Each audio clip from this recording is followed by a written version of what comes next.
Welcome to this artist talk about the exhibition Loud Volume Soft Stuff here in Officinet in Copenhagen. The show is open until the 1st of July. And I am Sofia Hagstrom Moller. And I'm Marianne Fairbanks. Yeah, so then when and why did you decide to have a joint exhibition at Officinet? And what problems and challenges have there been? And successes. And successes, yes. So yeah, for the first, it's, 3 years or 4 years ago, when we're joking a bit about that. We should have an exhibition at Officinet. But we applied for it for a year ago. Yeah. Well, it was in the beginning of the pandemic when we were all doom and gloom and feeling trapped. And so we thought, if we apply for this, it'll give us something to look forward to. Yeah. And something to build up to. Yeah. And I think that was what it did. And also because it was a possible solution. We knew that, okay, here they have this open call you can, apply for, and let's do it, let's try it. Yeah. So, but then of course the pandemic, that was at least one big challenge. Out of many. Around many, yeah. It's been a year. It's both you and me had also like a broken arm, and a pinched nerve, and homeschooling with kids, parents getting older.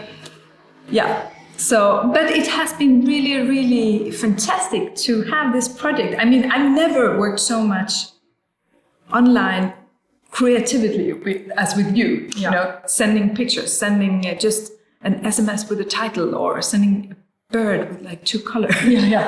Or like, and that has been really nice, because that's been like a relief in the whole situation. Yeah. We're like, we're doing this, but that is good. Then the world is gonna open when the exhibition is open. Yeah. And I think me coming was actually the first big challenge that we overcame, was to get to Denmark in general, because it was we weren't sure, And so, I feel like we're very lucky that the timing worked and that I could come here and bring the work and that we could actually install it. I think in terms of successes and challenges, I don't know how it works exactly with collaboration, but like sometimes it's easy and sometimes it's a little bit difficult. And with us, it's always been a little bit easy. Where we didn't have a plan exactly for how things were going to be installed. And I think one thing, we could have each taken half of the gallery and this is my work and this is your work. Yeah. And early on, we decided, let's try to integrate it a little bit more, to have some conversations between the work, because, I think we have very different inspirations. Yes. But there's a lot of interesting dialogue that comes up between the work. And I think that's also very clear in both our ways of working, that we are very open for getting inspired of, even if, as you said, we are very individual in our works and how we do things, but we are also very open to, Marianne used to work like this, I'm gonna try that, and you are also open for like, I'm gonna dig into this, that's not hard for us to grab. And also the openness of, hey, I am doing this, would you like to try? You had bought a lot of yarns, and then you send me a box filled with yarns, and that is really fantastic when you're collaborating with someone online, to getting a physical box filled with colored materials and paper yarns and plastic yarns, and so that I felt was really nice. We're getting more audience. Oh, okay. No. You wait.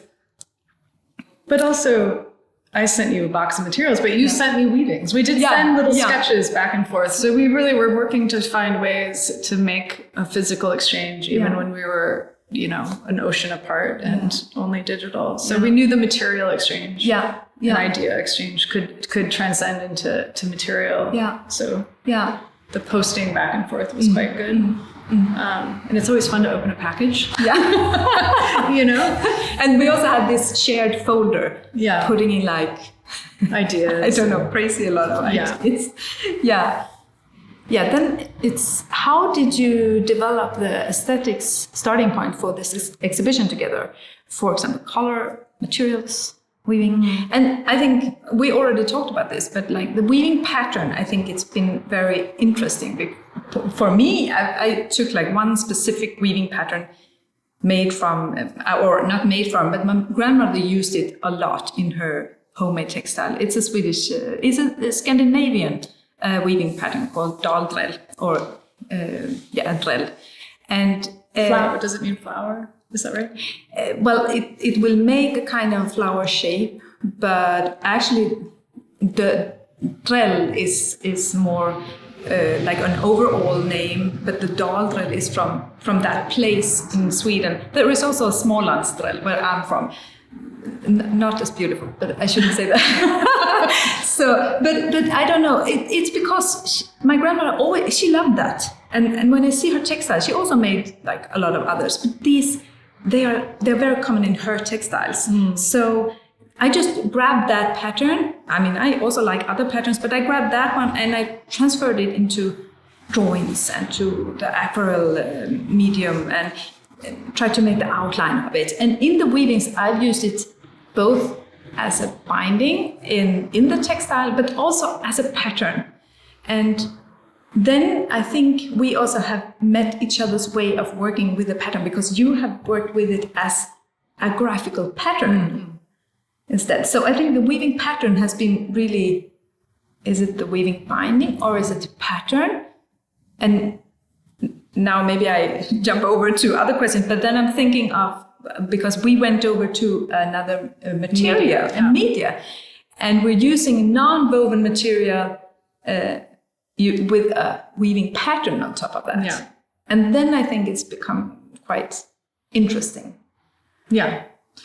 Because it's not woven at all. Yes. Yeah. It's just referring to the pattern. And so that's a strategy I've used for a while, was to sort of enlarge the things that are happening in a textile very small, in an attempt to like sort of say, okay, you can't see it in your little napkin or your tablecloth, but now you're going to see it big and think, oh, that's really cool. Yeah. So these laser cuttings are made out of a non-woven material, but they're referencing a weaving structure and they're not actually weavings. I also kind of look like how they look like jacquard punch cards a little bit. You know, like there's either an opening or not an opening. Yeah. So it's like absence or presence. Yeah. Binary again. Yeah. So I had been doing some of these cuttings, and then I said, well, Sofia, you should maybe translate your pattern to this as well. So that was, I don't think you would have ever tried that. No, I wouldn't. And that's really also, you know, then for me, that's like, okay, I'm gonna try another medium. That's also sometimes when you're like in your own little